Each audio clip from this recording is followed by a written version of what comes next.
Good morning students. तो आज की क्लास में हम लोग नया चैप्टर स्टार्ट करने वाले हैं और नया चैप्टर है हमारा लाइफ साइकिल ऑफ स्टार। ठीक है, तो लाइफ साइकिल ऑफ स्टार में हम लोग बात करेंगे अबाउट गैलेक्सी, यूनिवर्स, स्टार्स, सन। ठीक है, सबके बारे में बात करेंगे। तो स्टार्टिंग करते हैं। सबसे पहले कौन सा? Galaxy.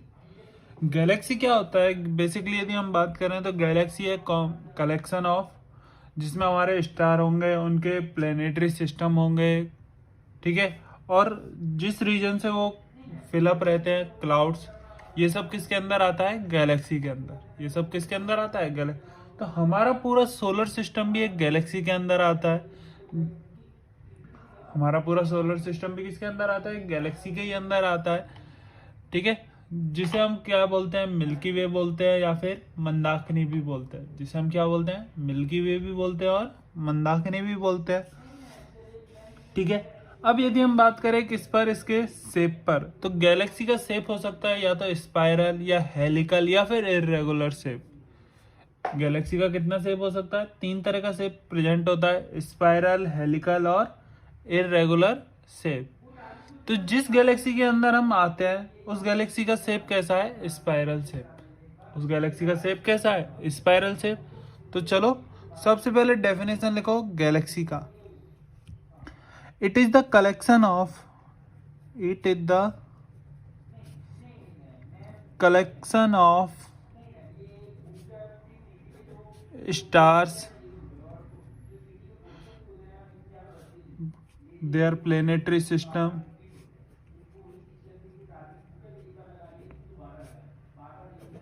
their planetary system and clouds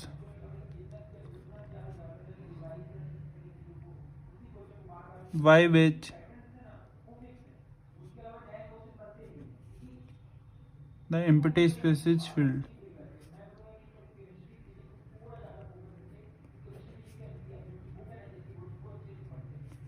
ठीक है, तो गैलेक्सी क्या होता है? बेसिकली कलेक्शन है स्टार्स का, प्लेनेटरी सिस्टम का और क्लाउड्स का, जिसके थ्रू पूरा स्पेस क्या रहता है? फिल्ड अप रहता है। अब यदि हम बात करें तो बहुत टाइप का गैलेक्सी होता है। ठीक है, तो हमारा पूरा सोलर सिस्टम भी एक गैलेक्सी के अंदर आता है, जिसे हम क्या नाम देते हैं? मिल्की वे या फिर मंदाकिनी। ठीक है, तो there are 3 types of galaxy. There are 3 types of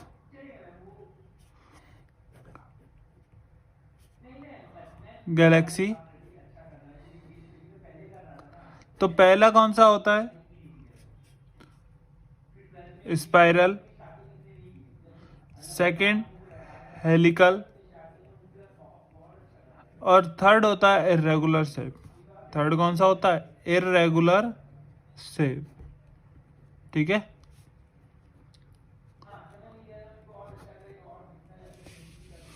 तो इसका नेक्स्ट लिखना आवर सोलर सिस्टम। आवर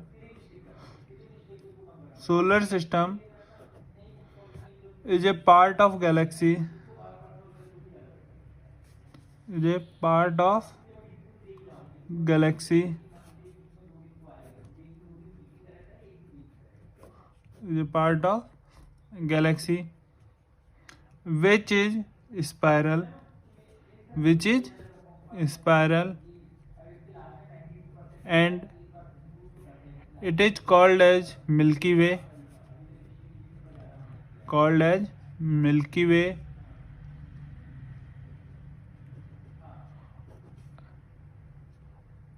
और मंदाकिनी, और मंदाकिनी। ठीक है, तो हमारा सोलर सिस्टम जिस गैलेक्सी का पार्ट है वो नेचर में कैसी है? स्पाइरल है, और उसे हमने क्या नाम दिया हुआ है? मिल्की वे दिया हुआ है, या फिर मंदाकिनी उसका नाम दिया हुआ है। ठीक है,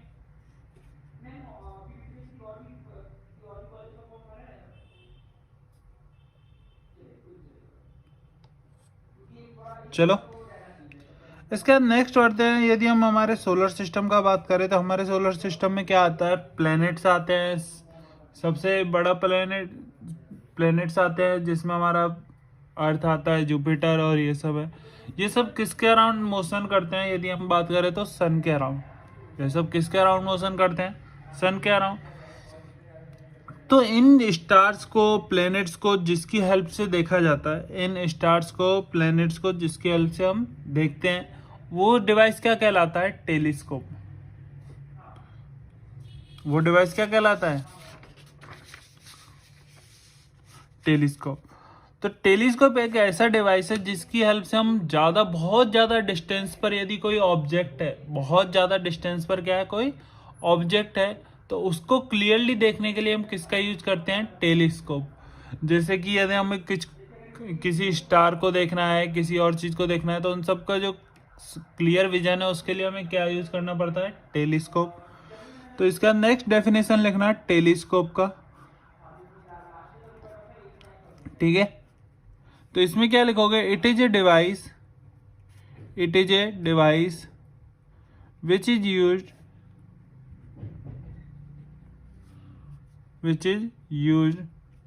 टू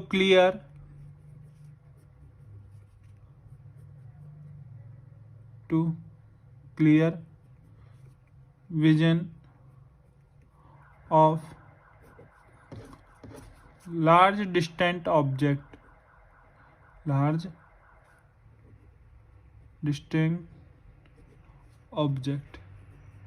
ठीक है। तो टेलीस्कोप बहुत सारे आज के टाइम में हमारे पास है, जिनका डायमीटर 2 मीटर के अप्रॉक्स रहता है, जिनकी हेल्प से हम किसी भी तरह के प्लैनेट्स को देख सकते हैं, ठीक है। तो हमारा जो इंडियन स्पेस रिसर्च ऑर्गेनाइजेशन है, उसने इस फील्ड में बहुत ज़्यादा रिसर्च किया है। खुद के एस्ट्रोसेट भी उसने एक अपना टेलीस्कोप बनाया है, जो सैटेलाइट, उसी के साथ उन्होंने हबल टेलीस्कोप भी फॉर्म किया है, जिसकी हेल्प से हम लोग X rays, ultraviolet rays, उनकी हेल्प से हम लोग फाइंड करते हैं ऑब्जेक्ट का इमेज, ठीक है। तो ऐसे बहुत सारे टेलीस्कोप है। अब यदि हम बात करते हैं हमारे प्लेनेटरी सिस्टम में, ऐसा क्या है, सबसे बड़ा स्टार हमेशा सन ही है। सन भी क्या है, स्टार ही है? नहीं। यदि हम बात करें कि हमारे प्लेनेटरी सिस्टम में या फिर हमारे पूरे गैलेक्सी में सबसे बड़ा स्टार क्या है, सन, ये बात गलत है। हमें सन का साइज बड़ा क्यों दिखाई देता है, क्योंकि सन हमारे बहुत ज़्यादा नियर है। यदि हम बात करें सन से लाइट को आने में कितना टाइम लगता है, अप्रोक्स 8 मिनट लगता है। सन से लाइट को अर्थ तक आने में कितना टाइम लगता है, 8 मिनट लगता है, ठीक है। तो इसका मतलब क्या है कि सन अर्थ के क्या है, बहुत ही पास है। सन अर्थ के क्या है, बहुत ही पास है। हमारी गैलेक्सी के अंदर बहुत सारे स्टार है जिनका साइज सन की साइज से 25 टाइम्स 30 टाइम्स ज़्यादा है, लेकिन सन क्या है, अर्थ के बहुत ज़्यादा नियर होने की वजह से हमें जो सन का साइज है वो बहुत बड़ा दिखाई देता है, ठीक है। तो सन भी क्या है, एक टाइप का स्टार ही है।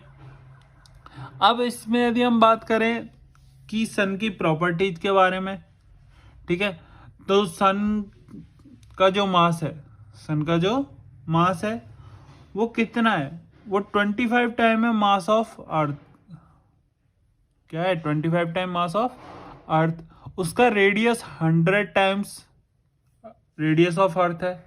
उसका radius 100 times radius of earth है। ऐसे ही हमें और कुछ चीज़ें भी याद रखनी होंगी कि हम सन पर जो फील्ड है या सन पर जो टेम्परेचर है, तो सन का जो सरफेस पर टेम्परेचर है वो है 5800 केल्विन के अप्रॉक्स। और यदि हम बात करें सन के सेंटर पर टेम्परेचर का, किस पर, सन के सेंटर पर टेम्परेचर है, ये अप्रॉक्स है 1.5 इंटू 10⁻⁶ केल्विन। इसी के साथ सन में क्या होता है, सन में हाइड्रोजन गैस प्रेजेंट रहती है, हीलियम गैस प्रेजेंट होती है, और हाइड्रोजन गैस अप्रॉक्स 70% से ज़्यादा पर प्रेजेंट होती है, हीलियम गैस 26-27% रहती है, और बाकी के 2 से 3% में अदर गैसेज प्रेजेंट होती है। लगातार क्या होता है, सन के अंदर इतना हाई टेम्परेचर की वजह से हाइड्रोजन मॉलिक्यूल ब्रेक होते हैं, हीलियम मॉलिक्यूल का फॉर्मेशन होता है। ये प्रोसेस, फ्यूजन और फिजन प्रोसेस लगातार क्या होता है, कंटिन्यूसली चलता रहता है। इसलिए सन क्या है, एक सोर्स है किसका, एनर्जी का। सन किसका सोर्स है? एनर्जी का सोर्स है। ठीक है, तो चलो सन के बारे में भी हम थोड़ा सा लिख लेते हैं कि sun in our galaxy, galaxy मतलब इन आवर सोलर सिस्टम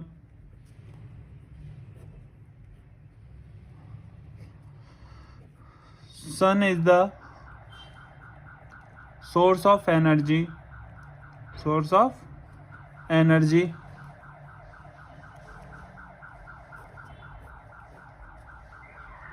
ठीक है। इसमें कुछ कुछ इसके बारे में लिख लेना। Radius of sun is 695700 kilometre. ठीक है। Temperature at the surface of sun,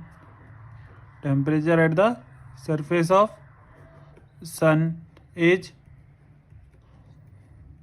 5800 kelvin approx. और temperature at the centre of sun is 1.5 into 10⁻⁶ kelvin approx. ठीक है।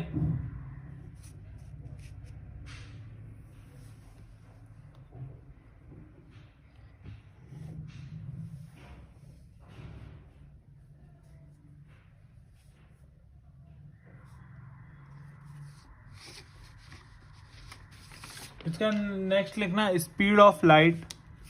यदि हम सन के बारे में बात कर रहे तो लाइट कहाँ से आती है? सन से। तो speed of light is 3 × 10⁸ metre per second in vacuum. ठीक है। तो स्पीड ऑफ लाइट कितना है? 3 × 10⁸ मीटर पर सेकेंड, किसमें? वैक्यूम में। It takes approx 8 minutes to reach the surface of earth। Surface of earth पर पहुंचने में कितना टाइम लगता है? अप्रॉक्स 10 मिनट लगते हैं। ठीक है।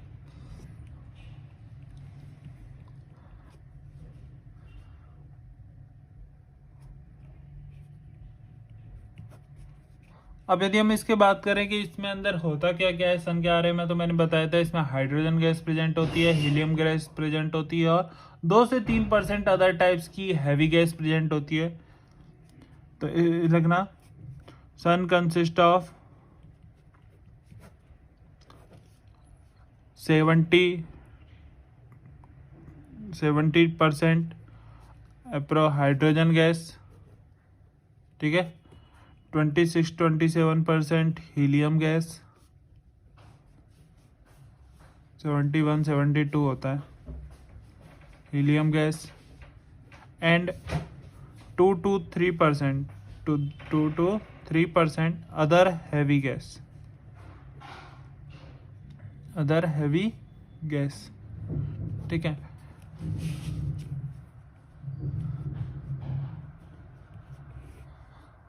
बात समझ में आ गई?